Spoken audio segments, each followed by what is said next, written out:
সন্ধ্যাবেলায় বন্ধুদের অনেক অনেক প্রীতি ও শুভেচ্ছা। আমি চলে আসছি সন্ধ্যাবেলা আজকে রান্নাঘরে। কি রান্না করছি, কি তৈরি করছি সেটাই দেখাবো। তো আমার সাথে থাকুন, দেখতে থাকুন। চলুন আজকে কি তৈরি করি সবাই দেখতে। এখন আমের সিজন, প্রত্যেকের বাড়িতেই কম বেশি আম আছে। তো আমার মায়ের গাছের আম, অনেক আম পাঠিয়েছিল, তো অনেককে দিয়েছি, আমরাও খেয়েছি, এখনও অনেক আম রয়েছে। তাই ভাবলাম এই আমগুলো দিয়ে একটু আমসত্ত্ব বানাই। তাই এই যে দেখুন আমগুলো ভালো করে খোসা ছাড়িয়ে নিয়েছি। এই যে দেখুন আমগুলো খুবই সুন্দর, দারুণ মিষ্টি, এত মিষ্টি তা সে কথা আর বলাই যায় না। এত দারুণ মিষ্টি আমগুলো খেতে, খুবই সুস্বাদু আমগুলো খেতে।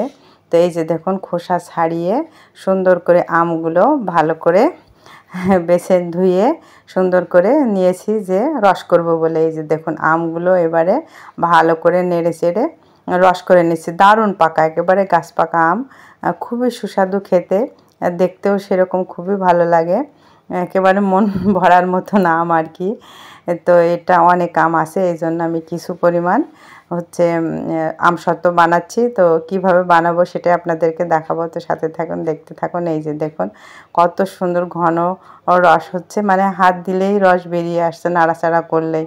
তো সেই জন্য ভালো করে এভাবে রসটা বের করে নিচ্ছি, নিয়ে আটিগুলো মানে বিচিগুলো আর কি আমের, তো ওগুলো বাদ দিয়ে দেবো ভালো করে, যে ছাড়াইয়ে নেব, নিয়ে সব বাদ দিয়ে দেবো বিচিগুলো। এই জন্য ভালো করে রসগুলো বের করে নিচ্ছি, কারণ রসটাই লাগবে আমসত্ত্ব বানাতে হলে। এখন রোদের হিট খুব কম, মাঝে মাঝে বৃষ্টি হয় এই সময়ে, সেজন্য একটু জাল করে নিয়ে বানাবো। কিভাবে বানাই সেটাই দেখাবো। এই যে দেখুন যে বিচিগুলো আর কি, বিচিগুলো সব বাদ দিয়ে দিয়েছি। এই যে দেখুন শুধু রস, কত সুন্দর ঘন রস হয়েছে, দেখতেও সেরকম, কালারটাও সুন্দর।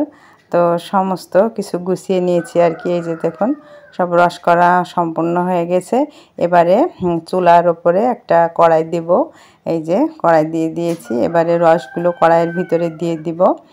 এই যে রসগুলো সেই দারুণ স্বাদের রসগুলো, তো এরকম রস করেও আমরা খাই, আমের জুস খাই আর কি। বাড়ির গাছের আম যেহেতু, এভাবে জুস করে খেতেও খুবই ভালো লাগে, এভাবেও খাই। তো আবার এই যে এবারে আমসত্ত্ব বানিয়েও খাবো, তো সেই জন্য চুলায় যে দিয়ে দিয়েছি।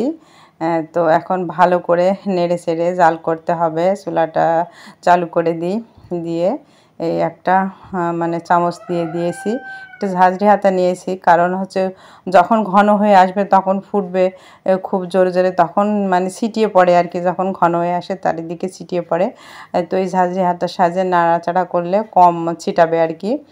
তো এই যে দেখুন কত সুন্দরভাবে ফুটছে, জাল করছে অনেক সময় ধরে, নেড়ে চেড়ে ভালো করে ঘন করে জাল করে নিতে হবে।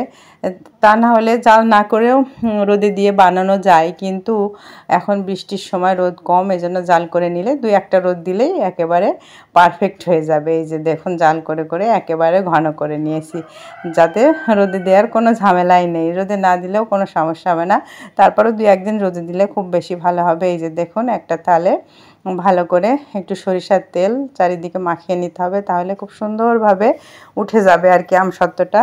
তো জাল করে নেওয়া আমগুলো এই যে দেখুন সুন্দরভাবে ঢেলে দিয়েছি, ঢেলে চারিদিকে এভাবে মানে বিছিয়ে দিচ্ছে আর কি, খুব সুন্দরভাবে চারিদিকে যেন সমানভাবে মোটা হয় আর কি, একদিকে পাতলা একদিকে মোটা করব না, সুন্দরভাবে এই যে দেখুন নেড়ে চেড়ে এভাবে মেলিয়ে দেব, যাতে চারিদিকটা সমান হয় আর কি। 2-1টা রোদ দেবো, দারুণ হয়ে যাবে, এত সুন্দর হবে। তো এর ভিতরে অনেকে চিনি দিতে পারেন, বা হলুদের গুঁড়া, চিনি, হলুদের গুঁড়া, ঝালের গুঁড়া একটু স্বাদ বানানোর জন্য দিতে পারেন। তো এই আম দারুণ স্বাদের, এই জন্য কিছু না দিলেও অনেক সুন্দর হবে। তো আপনারা চাইলে এগুলো দিতে পারেন, দিয়ে আমসত্ত্ব বানালে সেটাও খুব সুন্দর হয়। পরে এগুলো রোদে দিয়ে শুকিয়ে ঘরে রাখার পরে সেটা যদি আবার দুধে ভিজিয়ে খাওয়া যায় তাহলে খুবই ভালো লাগে। তো এই যে দেখুন এইভাবে নেট দিয়ে বেঁধে দিয়েছি, কারণ রোদে দেবো, পাখিতে মুখ দেবে, পিঁপড়ে টিপড়ে উঠবে আর কি, যার কারণে একটু বেঁধে দিয়েছি যাতে কিছু এর ওপরে না বসতে পারে। তো এভাবে রোদে দিলাম 2-3 দিন, দেওয়ার পরে রোদ থেকে নিয়ে আসছি, এবারে খুলবো, দেখুন কত সুন্দরভাবে তৈরি হয়ে গেছে। এই যে এবারে খোলা চলছে সেই মহেন্দ্রক্ষণ, এবারে আমাদের আমসত্ত্ব রেডি হয়ে গেছে।